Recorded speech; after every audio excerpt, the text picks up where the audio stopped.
এক নম্বর হলো দুইবার প্রধানমন্ত্রী হতে পারবেন, দুইবার বেশি হতে পারবেন না, ও গ্যাপ ট্যাপের কোনো বিষয় নাই। কেননা আমি বলি, আপনি বাংলাদেশে আজকে পর্যন্ত যাদেরকে সম্ভাব্য প্রধানমন্ত্রী হতে পারে আজকে পর্যন্ত তার বয়স কারোরই 50-এর নিচে নাই।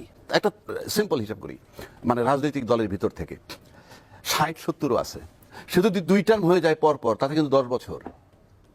10 বছর হওয়ার পর আপনি যদি আবার করেন, 5 বছর গ্যাপ দিয়ে আবার আপনি 20 বছর নিচ্ছেন, আপনার জেনারেশন তৈরি হবে না, আপনার রাজনীতিবিদ তৈরি হবে না। যেই জায়গাটা আজকে আওয়ামী লীগ পড়ছে, জাস্ট শেখ হাসিনা চলে গেছে, টোটাল পার্টি জিরো। আপনি দেখেন তো, দাঁড়া করেন একটা লোক দেন, আপনি তৈরি করতে দেন নাই।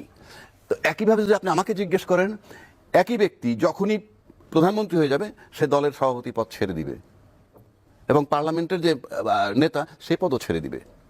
সেখানে আপনি আরেকজনকে দেন। কারণ আপনি এক সিদ্ধান্ত, আপনি একজন ব্যক্তি দল চালাবেন, সংসদ চালাবেন, আবার প্রধানমন্ত্রী হিসেবে, প্রধান নির্বাহী হিসেবে আপনি ডিসচার্জ করবেন, এটা হয় না। বিকজ আমরা 17 বছর যে সংবিধান সংশোধন করছে, 17 বার 53 বছরে, এটা একটা স্বৈরাচারের চটি বই বানানো হয়েছে, জাস্ট চটি বই।